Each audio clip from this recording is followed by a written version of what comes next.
तसं मला सांगा कोणकोणते विकास कामे लक्षात घेऊन कोणते विकास कामे आतापर्यंत आपल्यातर्फे पूर्णत्वास आणलेली आहे काय सांगणार? प्रथम तर मी ते मुख्यमंत्री देवेंद्र फडणवीस साहेब यांच्या कृपेने 2014ला आमदार झालो आणि त्यानंतर हिंगोली जिल्हा हा विकासापासून कोसो दूर होता. हिंगोली जिल्हा परभणीतून 2000च्या दरम्यान म्हणजे 99ला दोन्ही जिल्ह्याचं बायबर्गेशन झालं आणि सिंचनाचा अनुशेष हा मोठ्या प्रमाणात आमच्या जिल्ह्याचा होता. तो त्यावेळीचे राज्यपाल हे विद्यासागर यांच्या मार्फत आणि आदरणीय मुख्यमंत्री देवेंद्रजी फडणवीस साहेब यांच्या शिफारशीनं जिल्ह्याचा सिंचनाचा अनुशेष परभणीतून वेगळा करून तो मान्य करून घेतला. त्यावेळी तो 15,000 हेक्टर होता आणि त्यासाठी मोठ्या प्रमाणात काम करण्याचं मी ठरवलं आणि फडणवीस साहेबांच्या नेतृत्वात मोठ्या प्रमाणात सिंचनाचं काम सुद्धा आमच्या या जिल्ह्यात झालेलं आहे, माझ्या विधानसभेत झालेलं आहे. त्यामध्ये कयाधू नदीवरले बंधारे असो, गंगा नदीवरले बंधारे असो, गावागावात जलयुक्तशिवाराच्या माध्यमातून नद्या नाल्या खोल करून त्यावर बंधारे बांधण्याचं काम असो, विजेच्या संदर्भात सुद्धा मोठ्या प्रमाणात आम्ही नवीन सबस्टेशन उभे केले. त्यामध्ये 132 केव्ही कोळसा तालुका शेनगाव इथे सुद्धा उभं करण्याचं भाग्य मुख्यमंत्री साहेबांच्या माध्यमातून आम्हाला मिळालं. असे रस्त्याच्या संदर्भात सुद्धा मुख्यमंत्री ग्राम सडक योजनेच्या माध्यमातून सुद्धा रस्त्याचं जाळं विणण्याचं काम आम्ही केलं आहे. त्याचबरोबर आदरणीय गडकरी साहेबांच्या माध्यमातून दोन मोठे रस्ते आम्ही करण्याचं काम केलेलं आहे. त्यामध्ये कनेरगाव नाका ते आमच्या वारंग्यापर्यंतचा रस्ता असो, दुसरा मालेगाव, रिसोड, शेनगाव, हिंगोली हा रस्ता सुद्धा आदरणीय गडकरी साहेबांच्या माध्यमातून आम्हाला करता आला. खूप मोठ्या प्रमाणात काम करण्याचं काम आम्ही केलेलं आहे. आणि ह्यानंतर परवा आमच्या 29 तारखेला आदरणीय मुख्यमंत्री साहेब हिंगोली आले होते.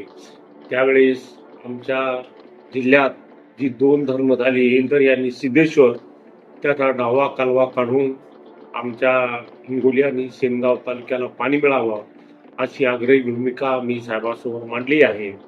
त्यांनी ती मान्यही केली आहे. मराठवाडा वॉटर ग्रीडच्या माध्यमातून आमच्या सिंचनाचा मोठा अनुशेष या जिल्ह्याचा भरून निघणार आहे. अनेक कामं प्रलंबित आहेत, ती सुद्धा पूर्ण करण्याचं काम आम्हाला करायचं. शिक्षण आणि आरोग्य क्षेत्राकडे आपली वाटचाल कशा प्रकारची? शिक्षणाच्या संदर्भात सुद्धा मेडिकल कॉलेज आमच्याकडं गेल्या वर्षी आलं, आता यावर्षी पहिली बॅच सुरू सुद्धा झाली आहे आणि अनेक शिक्षण संस्था सुद्धा नव्याने चांगलं शिक्षण आमच्या जिल्ह्यात होत आहे. त्यामध्ये डेंटल कॉलेज सुद्धा आमचे संघाचे प्रचारक असलेले खुरानाजी यांनी डेंटल कॉलेज सुद्धा इथं उभं केलेलं आहे. त्याचेही 3-4 बॅचेस निघलेले आहेत. शिक्षणाच्या संदर्भात आमचा जिल्हा मागं नाही. हिंगोली जिल्ह्यात 12वीचा निकाल सुद्धा 96% झाला आणि 10वीचा निकाल सुद्धा 98% निकाल लागले आहेत. मी सुद्धा 2 शिक्षण संस्था चालवतो. आदर्श अशा शिक्षण संस्था चालवण्याचं भाग्य मला सुद्धा मिळालेलं आहे. त्याचबरोबर आरोग्याच्या संदर्भात नवीन उपकेंद्र असो, नव्या PSC असो, ह्या सुद्धा आम्ही उभे केलेल्या आहेत. त्यामुळं आरोग्याचाही प्रश्न जवळपास आम्ही हाती घेतलेला आहे. त्याला मोठे यश आलेलं. महिला विकासच्या बाबतीत किंवा महिला सुरक्षेच्या बाबतीत काय प्रमुख एक पाऊल आपण उचललेलं आहे? बचत गटाच्या माध्यमातून आम्ही महिलांना मोठ्या प्रमाणात कर्जही मिळवून देतो. महिलांचे वेळोवेळी आम्ही मेळावे घेतो. त्या मेळाव्याच्या माध्यमातून त्यांना नवीन लोकांकडून मार्गदर्शन सुद्धा आम्ही करतो. त्यामध्ये आमचे जिल्हाधिकारी असो किंवा जिल्हा परिषदेचे अधिकारी असो, सर्वांच्या मार्फत आमच्या महिलांना चांगलं प्रशिक्षण मिळावं. त्यांना मिळणाऱ्या कर्जाचा विनियोग त्यांनी चांगल्या प्रकारचा केला पाहिजे. नवीन उद्योग त्यांनी उभे केले पाहिजे, त्यासाठीचा आमचा मोठा प्रयत्न चालू आहे. सर्वात मोठा विषय म्हणजे युवकांना रोजगार. रोजगारासाठी काय प्रमुख मागणी आपण केलेली आहे, काय नवीन पाऊल आहे? रोजगाराच्या संदर्भात आमचा हा जिल्हा नावउद्योग जिल्हा आहे. गडचिरोली आणि हिंगोली असे 2 जिल्हे नावउद्योग जिल्हे आहेत. त्या संदर्भात सुद्धा आदरणीय फडणवीस साहेबांकडे आम्ही साकडं घातलेलं आहे की आम्हाला नवीन काही उद्योग आपण दिले पाहिजेत. नावउद्योग जिल्ह्यात कर्जाच्या व्याजावर सुद्धा मोठ्या प्रमाणात सूट असते. विजेवर सुद्धा मोठ्या प्रमाणात त्यांना मदत विजेची मिळते, त्यामध्ये मोठी सूट असते. त्या माध्यमातून नवीन नवीन उद्योग आमच्याकडे आले पाहिजेत. आमच्या एमआयडीसीत बरेचसे उद्योग आलेले आहेत. आणखी सुद्धा मोठे उद्योग इथं आले पाहिजेत. कच्चा माल आमच्याकडं हळदीचा होतो. हळदीचं सुद्धा प्रशिक्षण केंद्र आदरणीय आमच्या मुख्यमंत्र्यांनी मान्य केलेलं आहे. त्यासाठी 100 कोटी रुपये सुद्धा त्यांनी दिले. त्या माध्यमातून आमच्या शेतकऱ्यांना सुद्धा मोठा फायदा त्याचा होणार आहे. स्वप्नातलं हिंगोली हे कसं बघता? 2014च्या आधी हिंगोलीचं जे हात आम्ही समजतो गांधी चौक, तिथं सुद्धा एखादी मोटरसायकल आली तर आपल्या नाकाला रुमाल लावा लागत होता.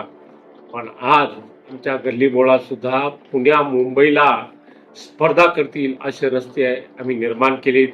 खेड्यापाड्यात सुद्धा गेल्या 10 वर्षाच्या पूर्वी आम्ही रस्ते केलेत. ते रस्ते सुद्धा आजही जशाल तसे आहेत.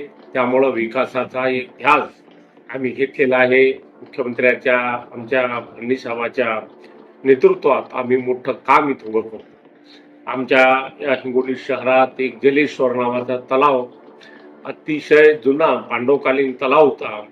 त्या तलावातला सुद्धा काळ 2 लाख टिप्पर आम्ही गेल्या वर्षी काढला. त्याची पूर्ण आम्ही पिचिंग त्या तलावाची केलेली आहे. त्याला पूर्ण लाईटिंगची व्यवस्था केलेली आहे. 48 एकरावर आम्ही मोठं कंपाऊंड सुद्धा उभं केलेलं आहे. कुत्र्याला सुद्धा त्या 48 एकराच्या तलावावर जाता येत नाही. एक प्रेक्षणीय स्थळ आम्ही या शहरात उभं केलेलं आहे. मी शेतकऱ्यांच्या पांढरण रस्त्याची मोहीम हाती घेतलेली आहे. या 3 महिन्यात आम्ही 100 किलोमीटर रस्ते शेतकऱ्यांचे पूर्ण केले आहेत. तेही 33 फूट रुंद रस्ते आम्ही निर्माण केले. आणखी 200 किलोमीटर कालच कलेक्टरने त्याला सुद्धा मान्यता दिलेली आहे. आमदार फंडातून ही कामे आम्ही करू लागलो. प्रत्येक शेतकऱ्याला त्याच्या शेतात जाणारा पक्का रस्ता व्हावा असं स्वप्न मला पडलेलं आहे आणि ते मी पूर्णत्वास नेणार आहे. त्याचबरोबर स्मशानभूमीचा प्रश्न सुद्धा गावागावात अधोरेखित आहे. त्याचं सुद्धा अभियान आम्ही हाती घेतलेलं आहे. गावागावातल्या स्मशानभूम्या प्रत्येक गावात स्मशानभूमी सर्व समाजासाठी उपलब्ध करून देण्याचं सुद्धा एक अभियान आम्ही सुरू केलं आहे. ते आम्ही पूर्णत्वास देणार. आता समोर एक चॅलेंज आहे. महानिकायची जी निवडणूक आहे, स्थानिक स्वराज्याच्या निवडणूक 3-4 महिन्यांनी होणार आहे असं मुख्यमंत्री साहेबांनी सांगितलेलं आहे. याला कसं बघता? विरोधी पक्ष आमच्या जिल्ह्यात नाही तर महाराष्ट्रात राहिलेला नाही. देशात सुद्धा ती स्थिती आहे. त्यामुळं या निवडणुकीची काही भीती आम्हाला नाही. आमची महायुती निश्चित रूपानं जिल्हा परिषद, पंचायत समित्या, नगर परिषदा ह्या ताकदीने लढून जिंकणारच आहोत. मोदी जी ने कैबिनेट की बैठक में जाति न्याय जनगणना का प्रस्ताव पारित किया है. आने वाले समय में जाति न्याय जनगणना हुई तो किस तरीके का लाभ जनता को होगा, क्या कहना चाहेंगे? जातीगणनाचा प्रधानमंत्र्यांनी निर्णय घेतलेला आहे. आमचे स्वर्गवासी गोपीनाथराव मुंडे साहेबांनी सुद्धा तो विचार लोकसभेत मांडला होता की जातीय गणना करा म्हणून, आणि त्या धर्तीवर जातीय गणना होणार आहे. त्यामुळं आरक्षणाचा जो प्रश्न आहे तो निश्चित रूपानं सर्वांना न्याय मिळवून देणारा ठरणार आहे. त्यामुळे जाती गणना आवश्यक आहे. हाच विषय जो आहे, विरोधक जे आहे यांचं असं म्हणणं, जातीने या जनगणना हा मुद्दा आमचा होता, आता मोदीजींनी हे करून क्रेडिट घेण्याचा प्रयत्न केलेला आहे. स्वर्गवासी गोपीनाथरावजी मुंडे साहेबांचं भाषण आम्ही त्यांना वाचून ऐकून दाखवणार आहे. त्या काळात लोकसभेत ते जे बोललेले आहेत. त्यामुळं जातीय गणनेचा विषय हा आमच्याच नेत्यांनी लावलेला आहे आणि आज ती वेळ आलेली आहे जातीय गणनेची. आपल्या विधानसभा क्षेत्रातील जी जनता आहे ते कोणत्याही विकास कामाच्या कामाकरिता, कोणतीही मूलभूत गरज पूर्ण करण्याकरता आपल्याकडे आशेच्या नजरेने बघत असते. तर आपली ही जी जनता आहे यांना काय एक प्रेमाचा संदेश आपण देऊ इच्छिता की येणाऱ्या काळामध्ये आणखी हिंगोलीचा कसा म्हणजे कायापालट होणार आहे काय? निश्चित रूपानं हे 5 वर्ष हा सुवर्ण काळ आहे. देशात सरकार आमचं आहे, महाराष्ट्रात सरकार आमचं आहे. मी सुद्धा भारतीय जनता पार्टीचा आमदार आहे. त्यामुळं या 5 वर्षात विकास कामं मोठ्या प्रमाणात होणार आहेत.